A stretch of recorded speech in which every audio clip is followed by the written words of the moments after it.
manufacturing and production lines in the US. Pfizer and Moderna have already increased their capacity to produce vaccines for the world.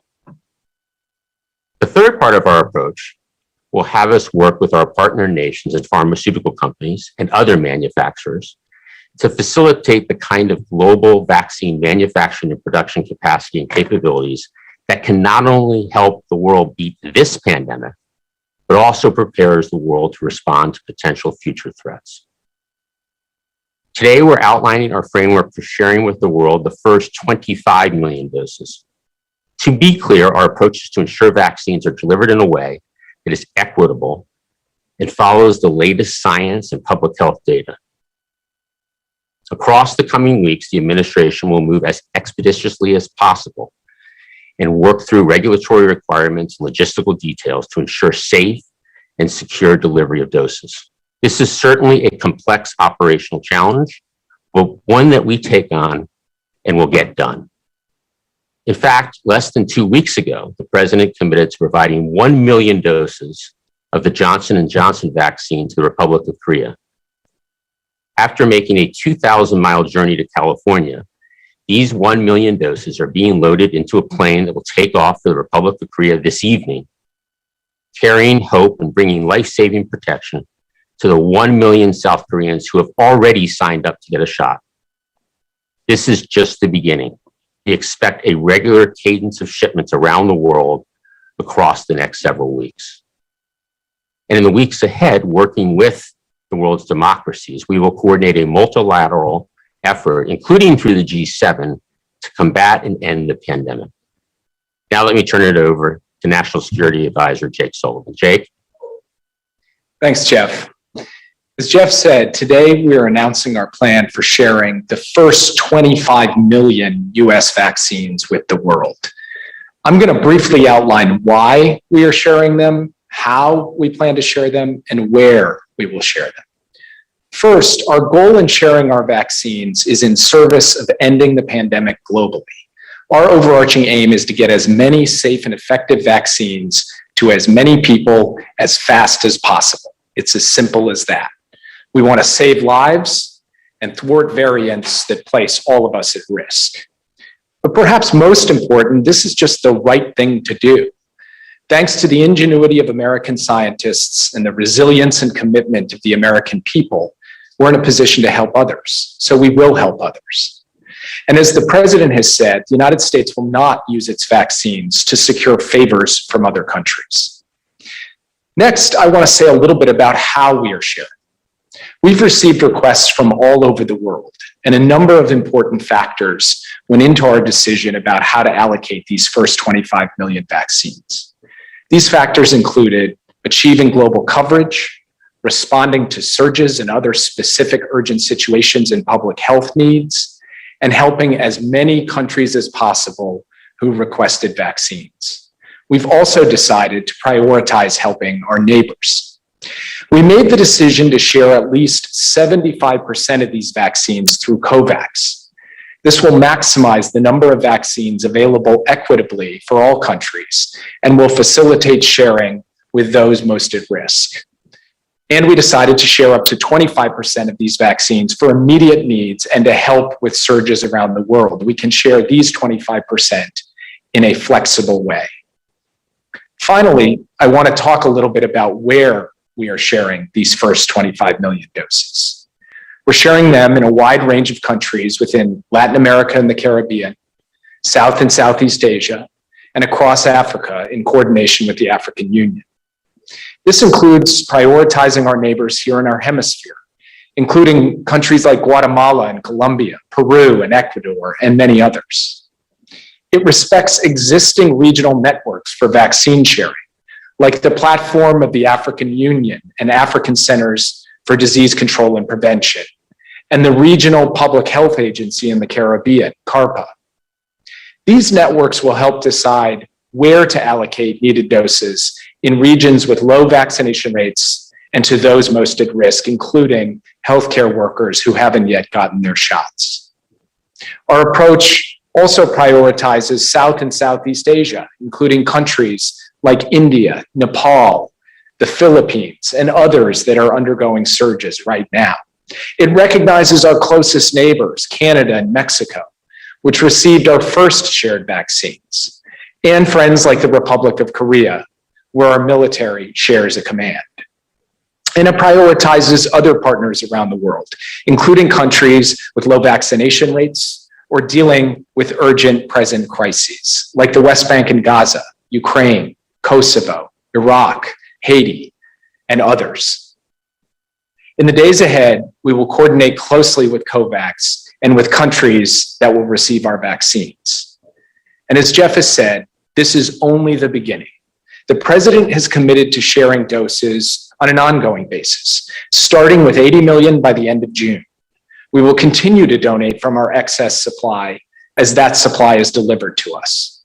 We will work with our international partners to get ahead of the virus, to follow the science, and to help countries in crisis. We also know that this won't be enough to end or reduce the lifespan of the pandemic. And that's why we're working with allies and partners to expand the production of vaccines and raw materials, including here at home, as Jeff described, and by building capacity around the world. We're also working with our G7 partners on a larger effort to help end the pandemic so that the world's democracies deliver for people everywhere. And we will have more to say about this next week when the G7 leaders meet in the UK.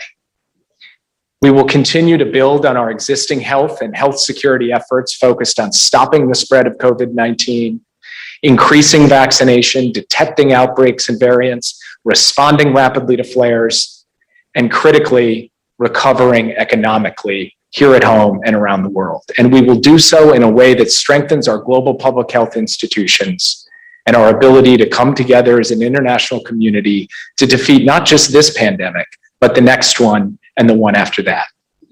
As President Biden said in May, this is a unique moment in history, and it requires American leadership, American science and ingenuity, American perseverance, and the world's democracies to step up to the plate. Today, I'm proud to say that that effort is underway. Thanks. Okay, now over to Dr. Walensky. Dr. Walensky. Good morning. It's great to be back with you today. As always, let's begin with an overview of the data. Yesterday, CDC reported a little over 9,300 new cases of COVID-19. Our 7-day average is about 15,600 cases per day. This represents a decrease of more than 30% from our prior 7-day average. And more importantly, it is a 94% decrease from the peak of COVID-19 cases we reported in January of this year. This is the type of news I like to deliver, and certainly these data are encouraging and uplifting as we battle this pandemic. In other good news, the 7-day average of new hospital admissions is about 2,750. That is a decrease of 83% in hospitalizations since January 9th of this year, when we peaked at a 7-day average of almost 16,500 daily hospital admissions. We can all agree these trends are going in the right direction. And finally, the 7-day average of daily deaths has also declined to a new low of 363 per day, a decrease of more than 16% from last week. As the administration kicks off its national month of action in the critical month of June, I want to highlight a specific population that we were hoping will join the tens of millions who have already been vaccinated, and that is adolescents. In the month leading up to the recommendations of the Pfizer COVID-19 vaccines for teens and adolescents 12 and older, CDC observed troubling data regarding the hospitalizations of adolescents with COVID-19. More concerning were the number of adolescents admitted to the hospital who required treatment in the intensive care unit with mechanical ventilation. Tomorrow, we will publish a report on this topic with more details in CDC's Morbidity and Mortality Weekly Report. And it is these findings within this publication, one that demonstrates the level of severe disease, even among youth, that are preventable, that force us to redouble our motivation to get our adolescents and young adults vaccinated. Last month, FDA authorized and CDC recommended a safe and effective vaccine for COVID-19 that can be used in adolescents to prevent disease and hospitalization. I strongly encourage parents to get their teens vaccinated, as I did mine. If parents have questions or concerns, please talk with your child's healthcare provider, your local Department of Public Health, or your local pharmacist. And of course, until teens are fully vaccinated, they should continue to wear masks and take precautions when around others who are not vaccinated to protect themselves, their friends, family, and community. With that, thank you, and I'll turn things over to Dr. Fauci. Thank you very much, Dr. Walensky. I'd like to spend just a minute or so just updating you in the arena of selected COVID-19 therapeutics. I don't know if you can see the slide, but the first slide that said selective therapeutics is broken up into three major components, just to remind you that the work that has been done over the last many months to a year has been three separate approaches. One, to target the virus itself. And as you could see, the number of interventions listed there. The other is to moderate an aberrant inflammatory response, moderating the host. And the other are adjunctive therapies such as anticoagulants. If we can move to the next slide, which has the red circle around the third bullet, that's what I want to bring to the attention of the audience, and that is monoclonal antibodies, two of which, the Regeneron combination and Eli Lilly combination, have already been approved for EUA. I've highlighted in blue another additional antibody made by GSK and Vir. And if you go to the next slide, 6 days ago, in a preprint server, some very interesting and exciting data has been published. And that is a randomized, placebo-controlled phase 3 trial of non-hospitalized patients with mild to moderate COVID-19 who are at high risk for the progression of their disease, close to 600 people, a single 500 milligram dose of the monoclonal antibody sotrovimab, again by GSK and Vir, reduced the risk of hospitalization or death by 85% compared with placebo. It is well tolerated, and there are no safety signals identified. And importantly, in the test tube, this antibody retains activity against multiple variants. So what we really have now are three options within the arena of monoclonal antibodies. Something that's important for physicians to know, that there is an important option for treating people early to prevent them from going to the hospital. This has been granted an EUA, so it's available for use, and we encourage physicians to at least consider this possibility as part of your therapeutic armamentarium. I'll stop there and back to you, Jeff. Wonderful. Thank you, Dr. Fauci. Why don't we now open it up for a few questions? Thanks, everybody. And we're running very short on time, so we'll just take a couple of questions. Please keep to one question and on topic. First, Josh Wingrove at Bloomberg. Hi there. Thank you for doing this. Can you say... Facilitate questions? Can you hear me? I can hear you, Josh. Great. Jeff, can you speak a little bit to which specific vaccines will be sent in the 25 million? I assume it's safe to say that the AstraZeneca doses remain under review. Okay, I think we're working on some technical issues, and hopefully we were able to open it up for questions soon. Jeff, let me know if you can hear me, please. Yes. Great. I was just wondering if you can say which vaccines in particular will be sent among the 25 million. I assume that the AstraZeneca doses remain under review and are not available. Have you decided or sorted which will be the 25 million? Good question, and thank you for the question.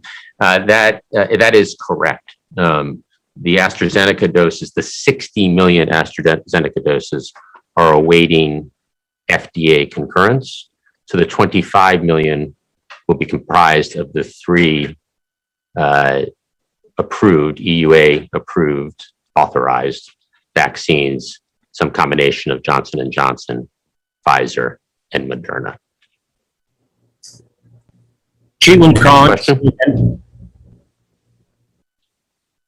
Thanks so much, Jeff. I see this as part of this partnership with COVAX. My question is, does the U.S. still have a final say in where the doses COVAX go, or is it COVAX making that decision? And then just to follow, when will these 25 million be distributed? And are you still confident the remaining 55 will be out by the end of June? Okay, so Jake, why don't I hand it to you on the first COVAX question? Whether the U.S. still has final say on where the vaccines go. Jeff, was that the question? Yes. A question on COVAX. Do you want to handle that? And then I'll handle the second piece. We may be having some audio issues here, but as I understand it, the question was whether the United States still has the final say as to where the doses go that are being shared through COVAX. And the answer is that the U.S. working with COVAX has taken COVAX's list of countries, the doses that are allocated to each of those countries, and we, the United States, have made selections against that list in coordination with them so that we will retain the say in terms of where they go. Now, in the case of the African Union, we are sharing with the African Union, who will ultimately be making the determinations about how to allocate within Africa.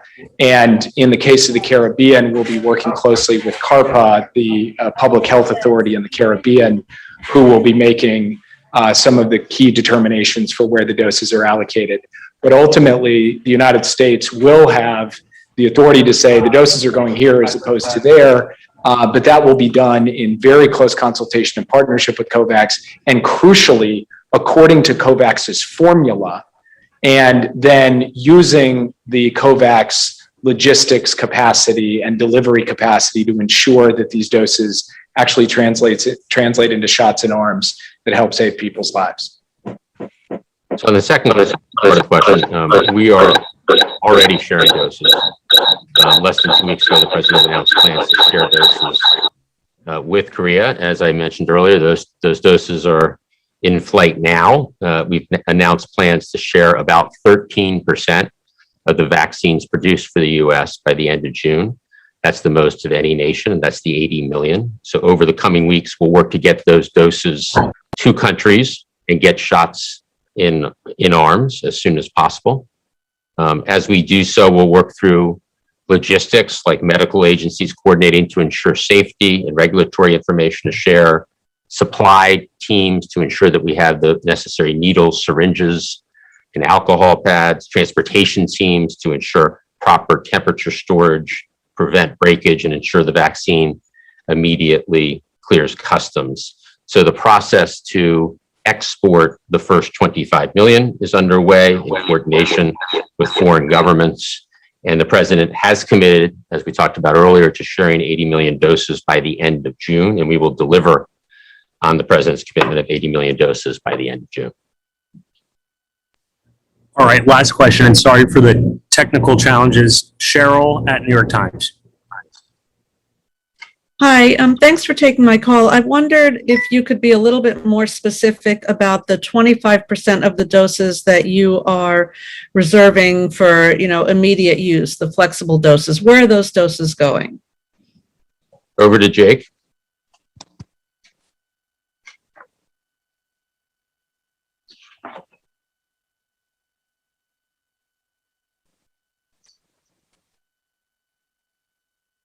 Okay.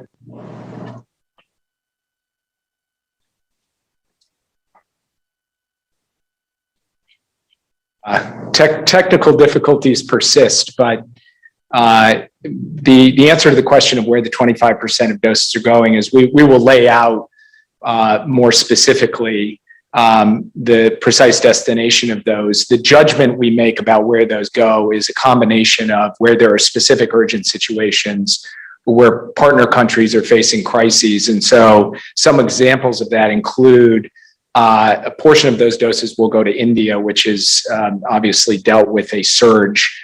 And we've seen the gripping images coming from that country. Some of them will go to the West Bank and Gaza, which has just obviously endured its own form of crisis over the course of the past month. And then there will be other destinations for the remaining doses, and we will lay that all out as those doses are prepared and then shipped. Next question. We'll do one more question to Zeke at AP. Thanks you all for doing this. Could you say, Jeff, where the doses are coming from? Are they coming from states' excess inventory, or the pool of federal supply right now, or directly from the manufacturers? Number one, and then for Jake, could you explain how this is consistent with the president's sort of guidance that that there would be no strings attached to these vaccines if the U.S. is still maintaining ultimate say-so about where these doses go, and reserving all these doses for bilateral partners, such as giving to allied troops, rather than why not just give it all to COVAX for the world to be shared where it's needed immediately? So on the first question, the doses, the 25 million doses, are coming from the federal pool of supply. The doses that are at the states level, those states have ordered those doses, and we're working with those states to administer shots in arms so that the millions of Americans who are not yet vaccinated can get vaccinated as soon as possible. Jake, over to you. Sure. So first and critically, the United States is not asking anything of any country to whom we're giving doses. We're not seeking to extract concessions. We're not extorting. We're not imposing conditions the way that other countries who are providing doses are doing. We are doing none of those things. These are doses that are being given, donated, free and clear to these countries for the sole purpose of improving the public health situation and helping end the pandemic. The Korea situation is unique, as the president said when President Moon visited. The animating purpose behind that is actually about the protection of American forces and the forces who serve alongside American forces, the Korean troops who are standing shoulder to shoulder with us in that country. So it is a unique case, and the kind of unique case for which we want to retain some flexibility, which is why we're giving the majority, the 75% or more of our doses through COVAX, but maintaining the capacity to be to allocate doses outside the COVAX formula as necessary. Korea is one case of that. The West Bank and Gaza, as I mentioned, is another case where we're not asking anything of the people of Gaza or the West Bank, but we feel that given what they are dealing with in the situation on the ground there, it is only right and proper and good for the United States to actually allocate some doses to that country. The same is true with some of the other allocations that we will make. The president made a commitment to ensure that India received doses, and giving them not just an allocation under the regional portion of this through COVAX, but an additional allocation from our discretionary portion was something that he wanted to do. Again, the basic bottom line on this is that the United States is not doing this as some kind of back and forth deal where we're getting something for what we're giving. We are giving these for a single purpose. It is the purpose of ending this pandemic, and we are doing so in a way consistent, we believe very strongly, with the public health requirements that will help hasten the end of the COVID-19 pandemic.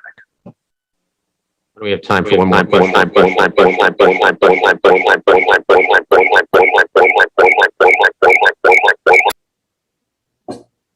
All right, we'll keep going. Let's just go to Ouija for CBS. Thank you so much. My question is actually for Dr. Walensky. As you launch this big push for vaccinations ahead of July 4th, and this morning on CBS, you listed several reasons for why people may not be getting vaccinated yet. I'm wondering if you are making educated guesses or if you have any data and figures to show why some people are still holding out, especially in the South where rates are relatively low.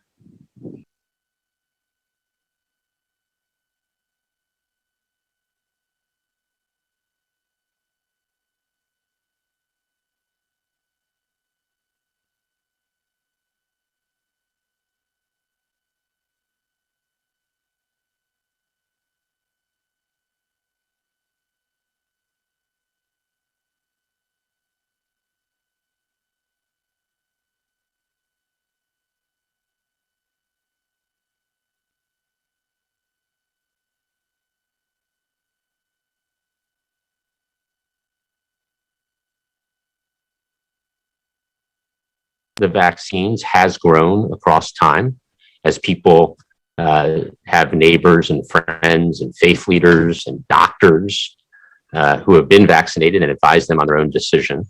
And the important thing here is that the most trusted messengers are local messengers, including doctors and faith leaders. So we need to bring the vaccines to where people are and answer the questions that people have. And we are confident that more and more people will get vaccinated leading up to the 4th of July.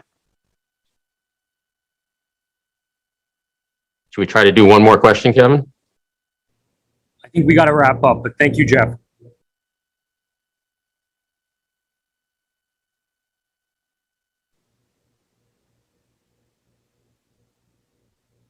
Jeff, we can wrap up.